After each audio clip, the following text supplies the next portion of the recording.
Hello, how's it going? James here. Hope you're doing well. Well, I'm going to show you another video about the social divide in America after this video.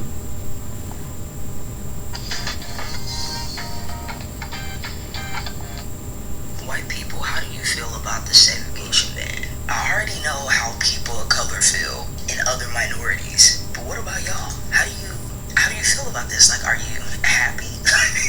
I know that's kind of like a setup, huh? Because if you're all like, yeah, then I'm like, oh, we found him. But no, I'm like curious, like, because I mean, it doesn't really affect y'all unless you have like a partner or something like that, or kids who are obviously people of color. Other than that, just straight up white people, no relations to any people of color. How do you feel about this? Are you just like, damn, that's crazy for you? I mean, are you shocked? Like, I'm laughing because me and my people, we've already been through shit. So it's like, at the end of the day, I have faith that we will be okay. I guess for the Karens and the Kevins out there, it's like good. That way you don't have to be mad at any black person or other person of color coming in your territory and questioning them. You get to just chill and deal with your own people. Let me know how you feel. Hi guys, welcome back to our channel. In case you're new here, my name is Maren and I'm Maureen. Right, so in today's episode guys, we're going to be featuring a black American woman, a creator on TikTok who came out and asked white people what they thought about the segregation that Trump was bringing back in federal facilities. Right, so in today's episode we decided to compile a video of palm-colored people and what they thought about segregation. And as you'd expect in the internet, people have a vast and different way of thinking. So let's watch what they said about segregation and then we come back and talk about it. You can also let us know what you think about this episode and also consider subscribing if you're new to our channel. Alright, let's watch. White people, how do you feel about the segregation ban? I would rather shit in my hands and clap as hard as I can. Segregation? No. You can't continue to let this go on. Hey there, do you want to make a six-figure salary as a Python developer? Well, guess what? It's not. You can't continue to let this go on. I can't continue to let this go on. We can't continue to let this go on. We cannot continue to walk around with our eyes shut and our ears closed. Okay? What is it going to take? We have come way too far to have society be set back 75 years. 75 years. What are we doing with these these executional or these executive orders removing policies that allow for segregation? What are we doing? Oh yes, it's government contractors. You know who those government contractors are? SpaceX, Tesla, Amazon probably. It's all a bunch of smoke and mirrors and all these MAGA folks falling for the... Hold on. I'm going to show you something right quick. Bear with me.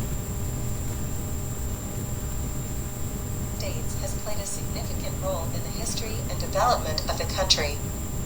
Historically, the white population of the United States has played a significant role in the history and development of the country. Historically, whites have constituted the majority of the U.S. population since the early days of European colonization.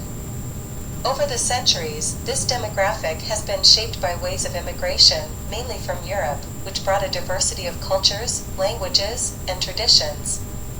This mix of influences contributed to the rich cultural tapestry of the United States, influencing everything from cuisine to the arts and politics. In the 2020 census, approximately 61.6% of the U.S. population identified as non-Hispanic white, a decrease from previous decades, reflecting a trend of racial and ethnic diversification in the country.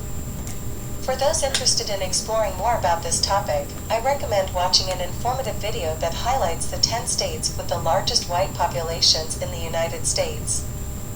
First state, Maine.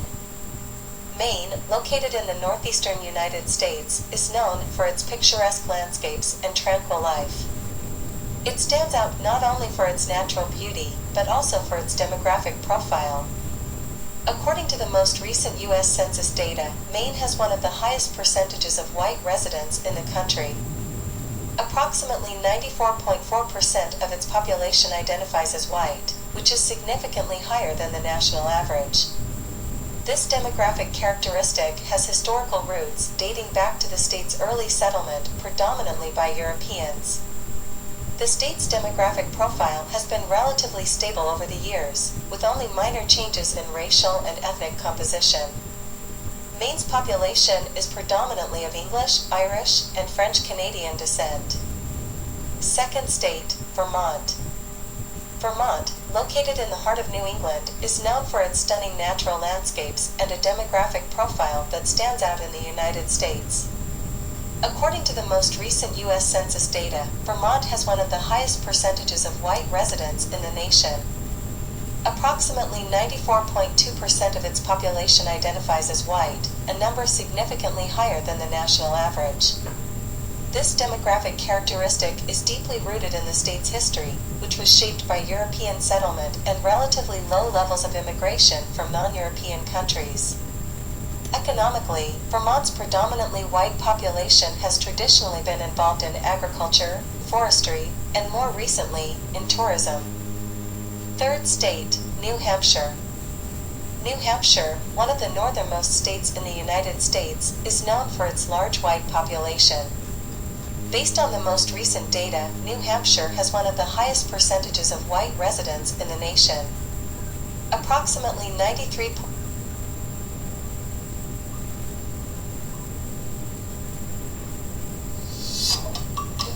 Who does that?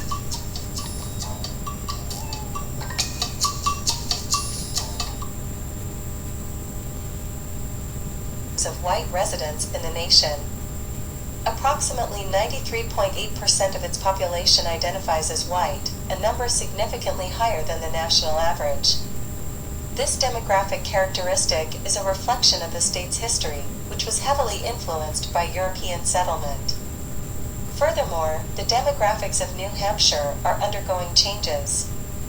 Although still predominantly white, the state is becoming more diverse. This is particularly evident among children, indicating a gradual shift in the state's ethnic and racial composition over time. Fourth state, West Virginia. West Virginia, located in the Appalachian region of the southern United States, is notable for its predominantly white population. According to the most recent U.S. Census data, West Virginia has one of the highest percentages of white residents in the country. The state's population is approximately 93.5% white.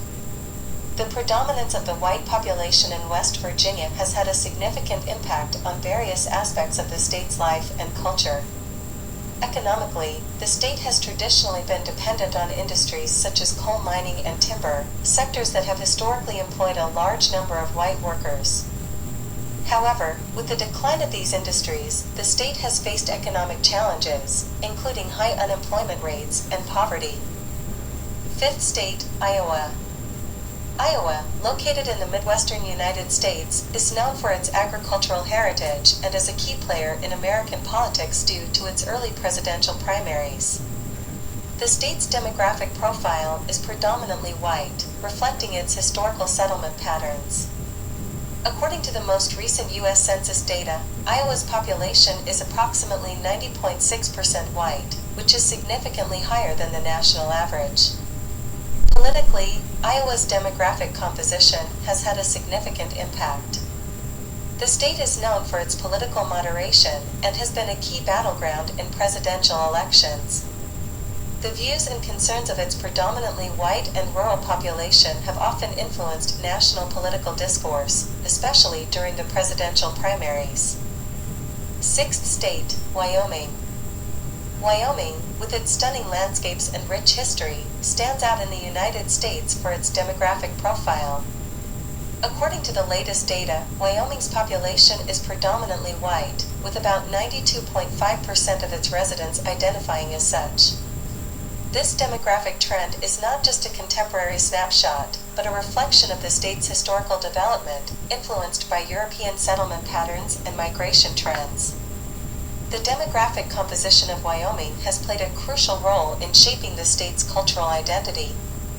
The state is renowned for its cowboy culture, which is deeply rooted in the traditions of its white population. This culture is celebrated through various events and festivals, such as the famous Shanghai.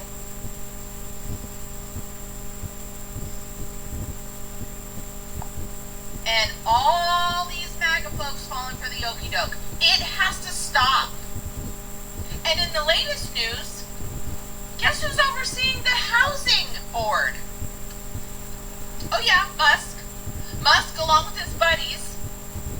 I think it's Plute, the head of Plute Homes. And now they're all buying up a bunch of stock because it's like $6 a pop.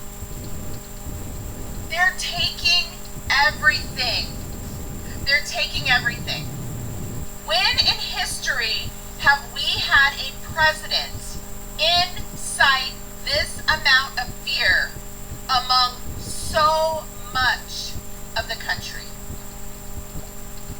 I can't recall it in my lifetime. Yet Dems and Republicans have never really gotten along. Obviously, they're on different sides of the aisle. But society's divided. And for the people that continue to say it's just the Democrats who hate the Republicans and they don't want to see it's a bunch of bullshit. It's a bunch of brainwashed bullshit. And it's going to take some serious shit to go down for them to open their eyes. The thing I love about this TikTok platform is that we can continue to share and talk and communicate with each other on the things that are going on so that we can continue to create awareness. You may not want to hear it. I get it. But you need to be aware. Because I can tell you right now, if you search Republicans that regret their vote, you're going to see hundreds of thousands of videos. Check it out. White people, how do you feel about the segregation ban? I already know how people of color. I've never been more excited for something in my fucking life.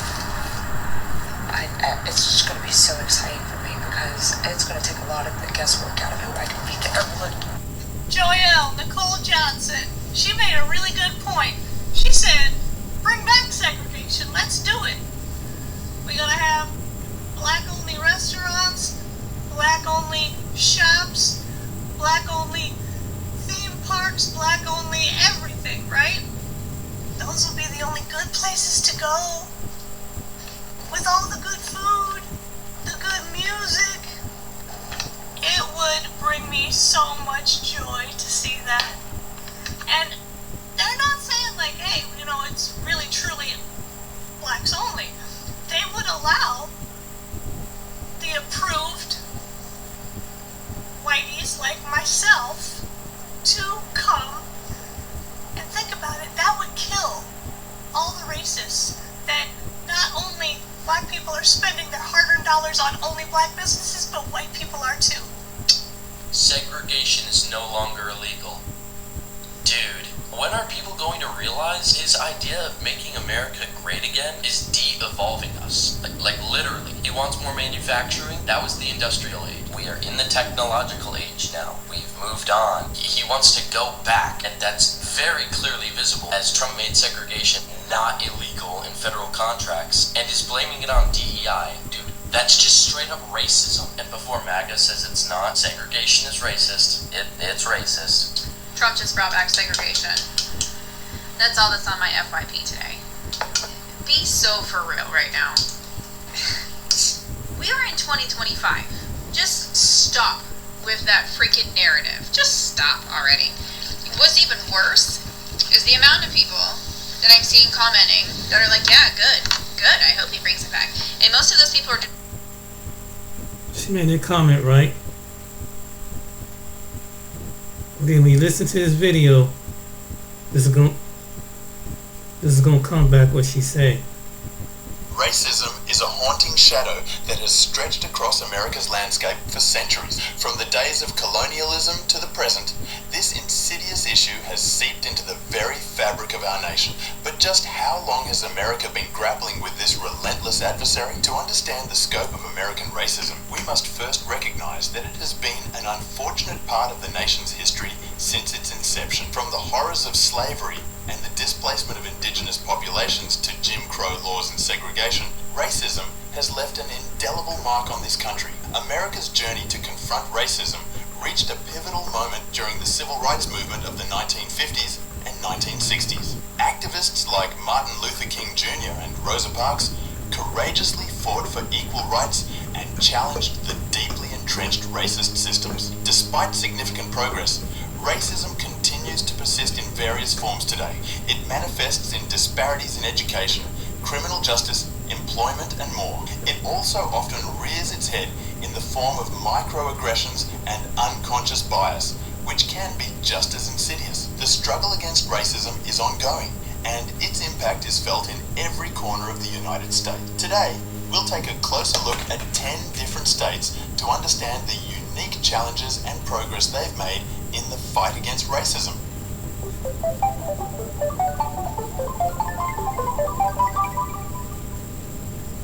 Our journey begins with 10th on the list Maryland, a state with a rich history and a complex relationship with racism. Maryland, located in the Mid-Atlantic region, played a pivotal role in the American Civil War, torn between the Union and the Confederacy, highlighting the deep divides over issues of race and slavery. The civil rights movement of the 1950s and 1960s brought Maryland to the forefront of the struggle for racial equality. In Baltimore, activists like Gloria Richardson and Clarence Mitchell Jr. championed the cause, leading to significant progress in desegregation and voting rights. Maryland has made strides, but we can't ignore the challenges that still persist. Disparities in education, housing, and criminal justice disproportionately affect black communities in our state. That's a crucial point. Maryland, like many states, faces ongoing challenges in addressing systemic racism. However, it's important to highlight the dedicated activists, organizations, and lawmakers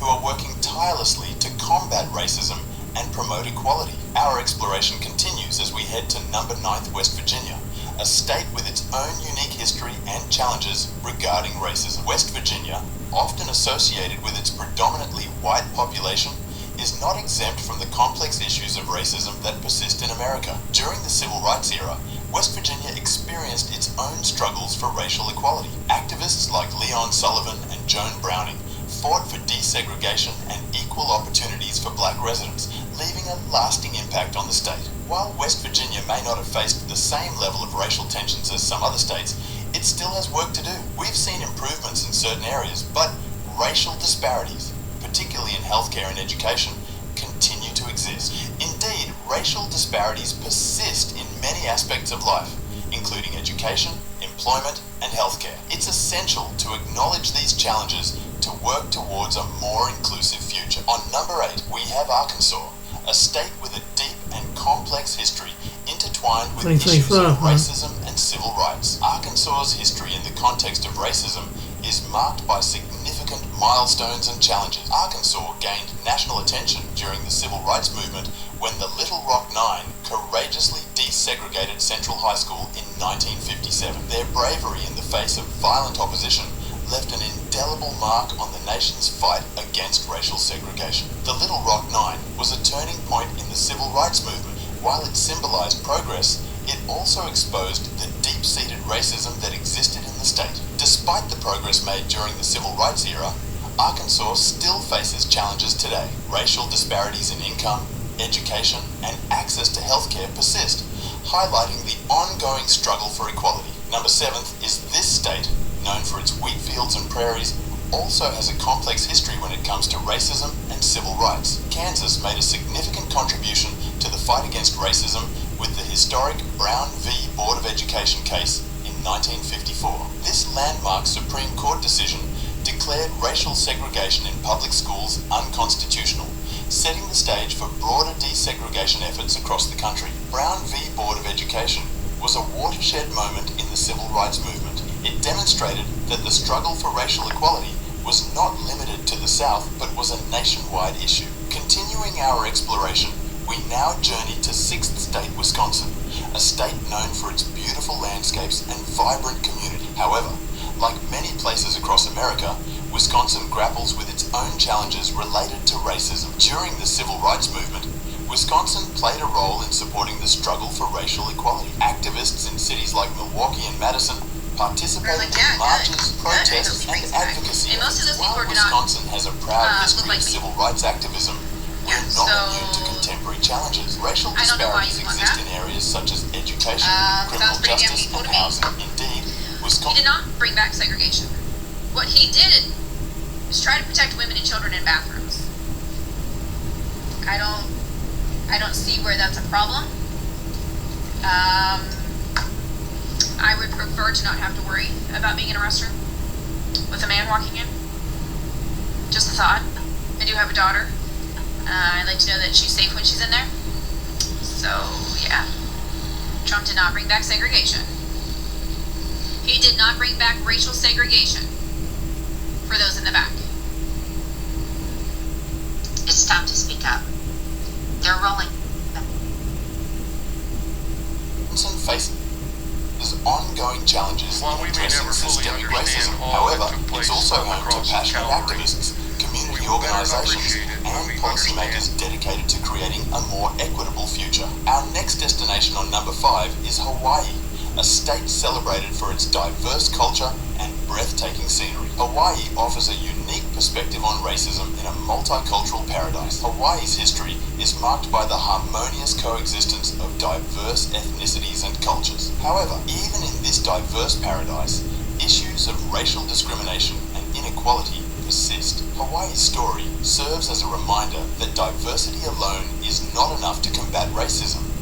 It requires active efforts to address disparities, promote cultural understanding, and protect Indigenous rights. Next, we head to number 4, Mississippi, a state deeply intertwined with the history of racial discrimination and the civil rights movement. Mississippi's journey towards racial equality has been fraught with challenges. Mississippi was a focal point of the civil rights movement, with activists like Medgar Evers and Fannie Lou Hamer leading the charge. Their sacrifices helped bring about change. Mississippi has made progress, but racial disparities persist in areas like education, poverty, and access to healthcare. The legacy of segregation still lingers. Despite these challenges, Mississippians are actively engaged in addressing racism through community initiatives, education, and advocacy for policy changes. Our third stop in the list, we have Maine, a state located in the far northeast, often seen as distant from the issues of racism. However, Maine has its own story to tell. While Maine may not have the same history of racial discrimination as some other states, it is not exempt from the challenges of racism. Communities in Maine face issues related to racial disparities. Maine's story reminds us that racism exists even in seemingly homogenous communities, and highlights the importance of addressing these issues wherever they may arise. On number 2, we are exploring South Dakota, a state with a unique blend of cultures, including a significant Native American population. South Dakota's history and contemporary challenges provide a critical perspective on racism. South Dakota has a rich Native American heritage, but it's also faced challenges like the forced removal of indigenous people from their ancestral land. The state has seen powerful Native American activism, such as the American Indian movement, fighting for justice and sovereignty. Our final destination is Delaware, a small but historically significant state in the ongoing fight against racism. Delaware's history is deeply intertwined with the broader struggle for civil rights. Delaware played a critical role in the civil rights movement, with activists like for equal educational opportunities and fair housing. Delaware's history is a testament to the resilience of activists who pushed for change. However, like many states, it still faces disparities in education and access to economic opportunities. As we conclude our eye-opening journey through these 10 So the lady said it was 2025, right? She said it was 2025. That's not happening. But you see, it still exists. People don't want to believe. Remember, I made in the previous videos Simon says that woman's a prime example. It had nothing to do with DEI as far as transgender. He already signed legislation against that.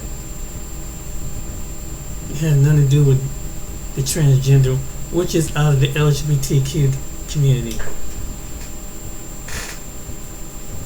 That's what they tell you. That's what she was told. He already signed the legislation before that.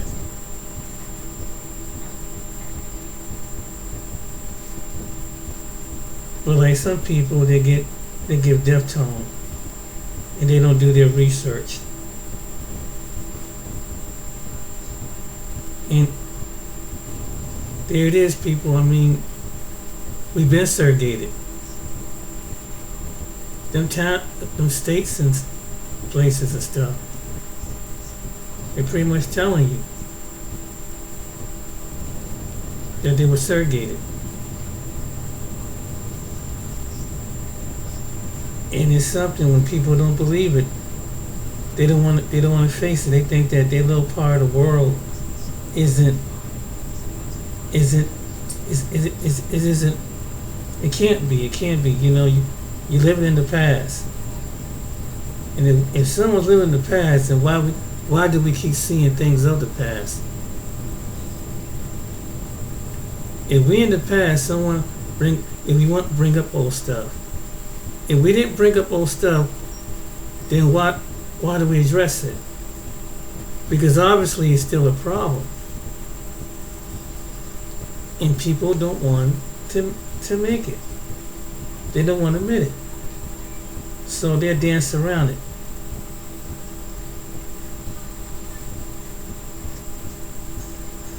America's most racist towns. Unveiling hidden realities.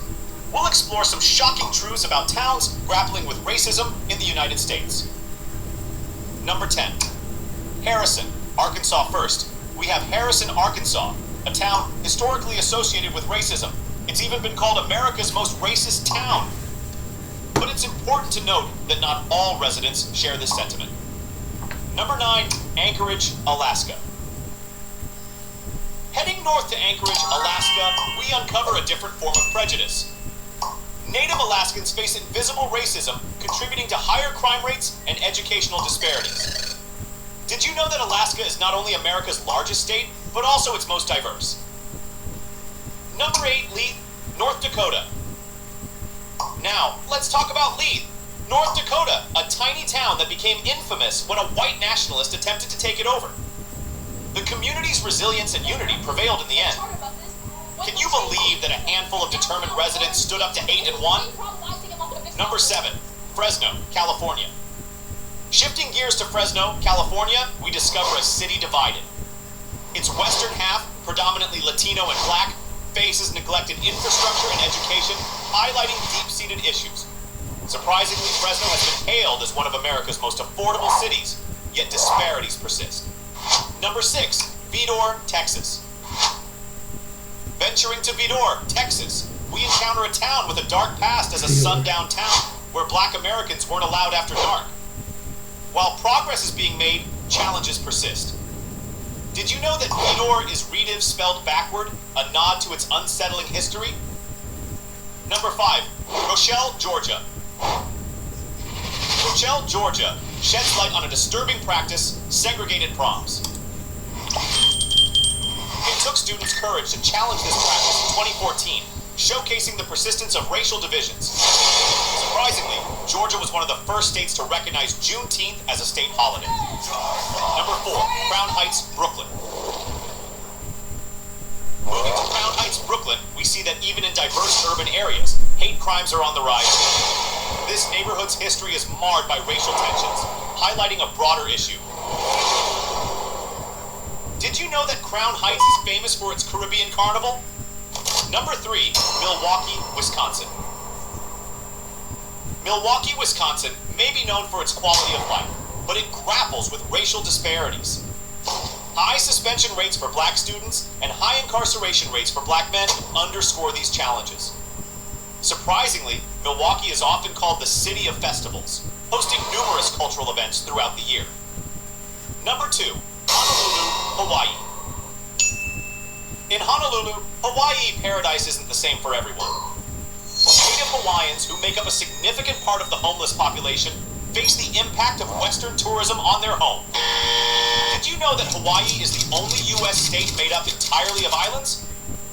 Number 1, Pulaski, Tennessee. Our final stop is Pulaski, Tennessee, the birthplace of the Ku Klux Klan. A plaque in the town still commemorates this dark history, sparking ongoing debates about its meaning. Surprisingly, Pulaski is also known for its annual Giles County Trail of Treats, a community Halloween event. As we conclude, it's essential to address the names of places that carry offensive connotations. Many towns and sites across the U.S. bear names that reflect outdated and hurtful language. Did you know that there are ongoing efforts to rename places with offensive names? We've come a long way in our fight against racism, but there's still work to be done.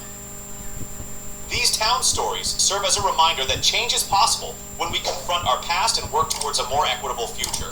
Join the conversation and let's continue making history.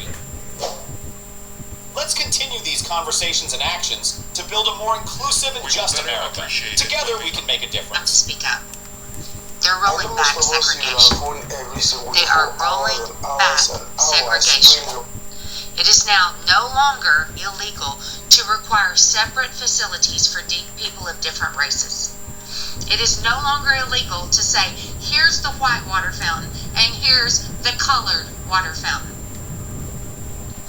To be clear, the Civil Rights Act of 1964 is still in place and has not been disbanded. But we know what their goal is. There is always step 1 in a process, and we absolutely know what their goal is. They are rolling back segregation. What are we going to do about it? What are we going to do about it? Because this time, white people, we are the ones that are going to be on the front crossing that bridge. Do you hear me? We are the ones that are going to stand in the streets. Our black countrymen have done their time at the front of the lines, and it is our turn. It is our turn to face the water hoses and to face the dogs and to face the tear gas, because we have let this happen. Not on my watch. Not while there is breath in me will we go back. Is anybody out there with me? Go love your neighbor. If you're confused about what's going on with Trump's executive order on segregation, let me explain. Although Trump did sign an executive order to remove a prior ban on segregation, the Civil Rights Act of 1964 is still in place, which means it is still illegal to segregate a protected class. However, the reason this is such a huge deal is because the federal government is in charge of enforcing the Civil Rights Act and investigating civil rights violations. By Trump signing this executive order, he is making it loud and clear that the federal government does not intend to do their part in enforcement or investigation. Effectively, what he's done is made it known to businesses that they don't need to abide by the Civil Rights Act because the government won't enforce it. Several federal agencies, like the Department of Homeland Security and the National Institute of Health, have already begun issuing notices to employees advising them not to consider the prior ban on segregation going forward. While this is only one of the countless attacks on DEI that Trump has made, the potential impacts of this order are vast and frightening, especially considering the history our country has with segregation. So guys, welcome back. Let us know what you think about the video we just played in the comment section here. What I can say is that shout out to their channel, The Twins from Kenya. But there you have it. There you have it. But there's some people, even though somebody said it was supposed to meant to go this direction, but it's not. But the woman had to break it down. So the women, even though it's on the law, but they can still do it. They can transform racism under the law.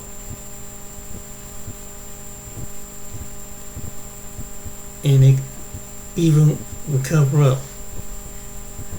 I mean, it's the same way they can discriminate against you, say that you did, and say there's something else, and say it was probably your credit, but it could be you don't know if it could be your race. I mean, it can get to that point, and who's going to prove it? Who's going to fight it? I mean, who's going to deny it because like, hey, no, is it because your credit? But really, somebody don't have to hire you or give you a government contract if you a woman, Hispanic or black or LGBTQ. They don't have to do it. They can not neglect. That's why he rolled back on them. That's one of the reasons why I believe why he rolled back. But he's really aiming at the gay, but using the gay people to come at us, black people.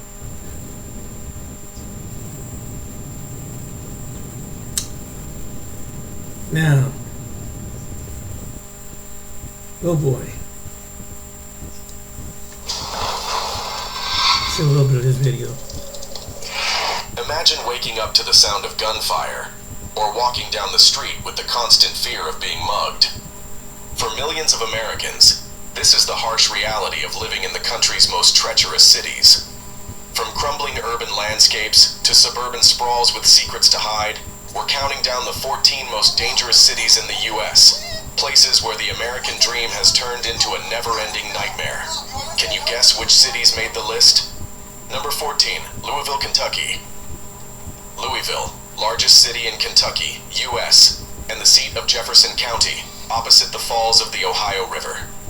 Louisville is the center of a metropolitan area, including Jefferson County in Kentucky, and Clark and Floyd counties in Indiana. Bridges spanning the Ohio link the city with New Albany and Jeffersonville, Indiana. But beneath its and metropolitan area, Louisville conceals a more sinister reality. The city is plagued by high levels of violence, crime, and social inequality, making it one of the most dangerous cities in the United States. Looking for an API management solution? Well, good luck. With so many options out there, it's like finding a needle in a haystack. If the haystack was on fire. Here's where our ape and bias guide swoops in to save the day. This isn't just any... Sorry about that. What was that video?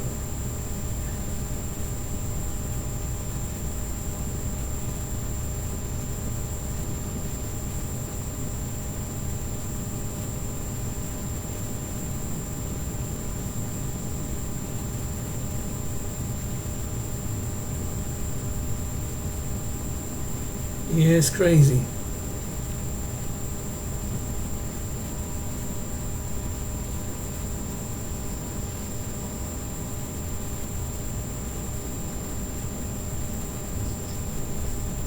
Sign of the times we live in, I tell you.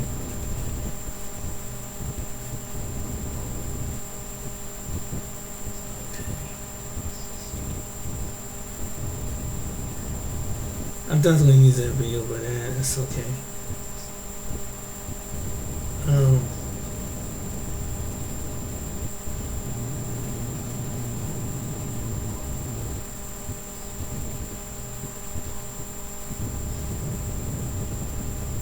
But yeah,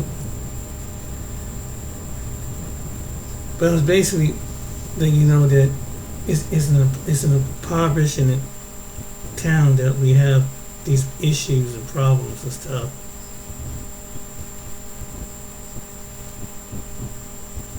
I saw a video here, and this woman said that there's a certain code, as she said, that her town used. Shit. Drop one. Oh boy.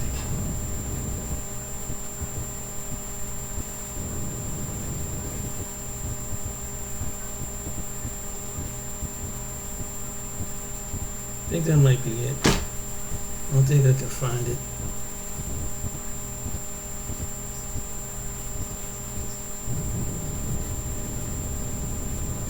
Let me see if I can find it on my phone. Let me see. Have it on my phone here. Okay.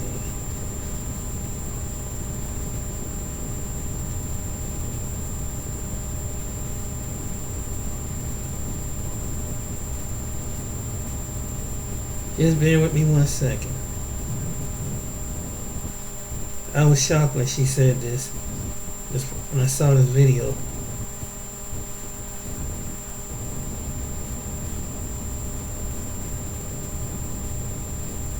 I just passed that video.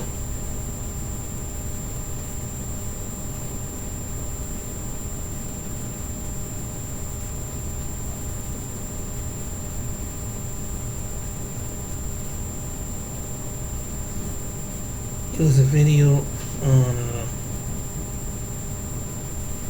confirming some things. These are the people themselves that just know what this is about. It's not just misinformation or anything like that, but it come back to themselves.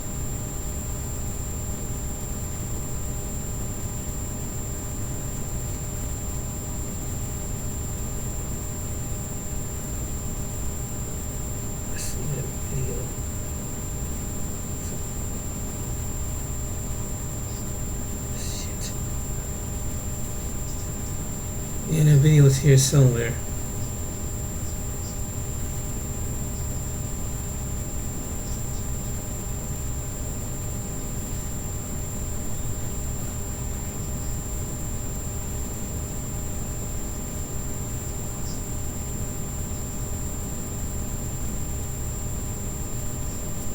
But people need to know the truth.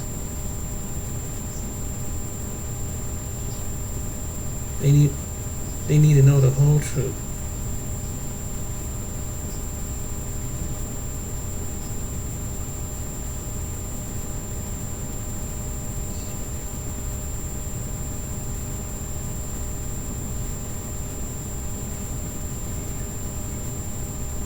I think I might. I don't think I can't find that video.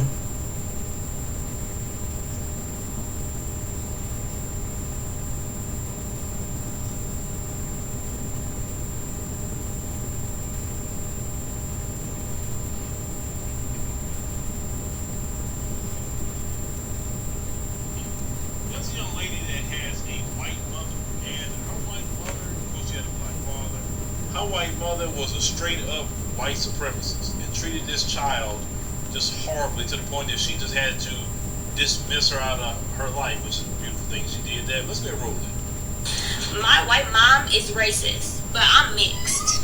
And yes, you heard that right. My mom has 2 black kids and she's racist. She had multiple black partners, including my father, and they were even married at one point. As I got older, I started to realize how racist she was. She would call my friends and their moms monkeys. She said my dad was blacker than her. She called my brother's friend the hard N-word and then punched him in the face. Me and my older brother share the same mom and dad, but my younger brother is white. He was always treated a little bit differently than we were.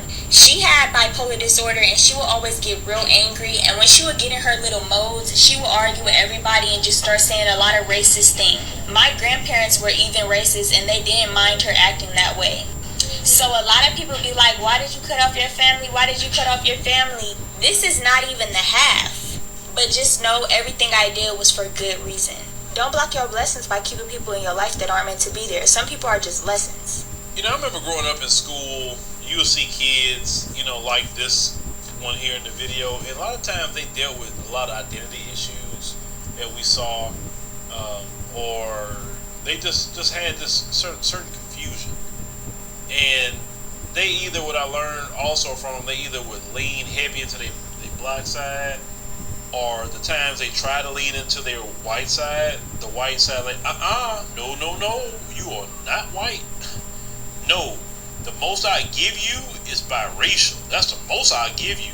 But you're never gonna be called white. you better go over there with the blacks, but you're not coming over here. And this young lady talked about how racist the family were. Now let me tell you something to this, and I'm saying more so this message definitely to, well, no, I can say to black people because men and women are doing it. Just be, myself personally. That's why I could not be with a white woman, is because of that issue right there with that young lady said. But see, you got some black men that lay up with a racist white woman. They know that woman racist. They know that, and they'll still lay up with them and have children with them. And then this is the bad part: you leave those black children, because they are black. You leave those black children with that racist white woman. Shame on you for that mess. If anything, you should have took your kids with you and say, you know what? Okay, I'm taking my kids with me because I'm the only one that can really raise them right. You can't raise them right. You can't. I mean, I just never wanted that issue and problem. I never wanted that kind of confusion with any of my children, and definitely I didn't want my child a part of no family that can't stand they behind because they black. That's something I never wanted either. And as men, we do have a choice who we impregnate. You understand? We have a choice. Now, some of you may say, because many of you have said this, well, how come if this female hated black people so much, how did she lay up after black man after black man after black man? Well, the same question you asked about slavery. How did they lay up with black people and force themselves on black people in slavery? The male and the female forced themselves on. They're slavery. We were slaves, and they could supposedly hate us, but yet they want to keep sleeping with us. It's the same thing. They lay down, they get their rocks off, and then they get right up out that bed and practice racism, white supremacy.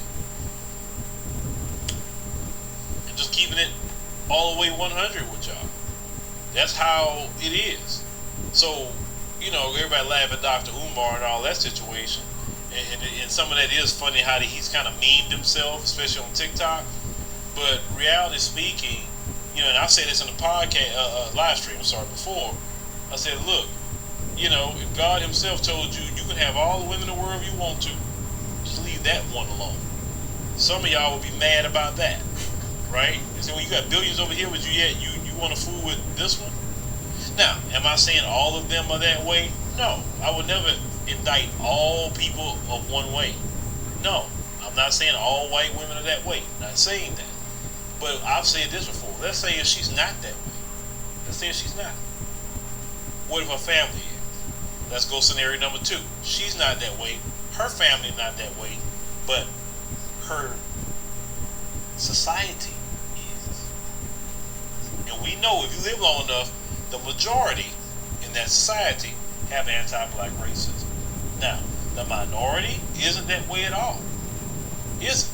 But the majority have no problem practicing anti-black racism. Anti-black racism doesn't mean screaming the N-word all day, putting racist memes, being in the Klan, Nazis, or anything like that. No.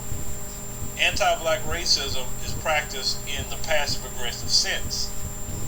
That's why with my first book I wrote, Passive-Aggressive Racism and the System of White Supremacy, that's the racism you're going to deal with the most. Not the Klansman. You're going to deal with the racist at the grocery store.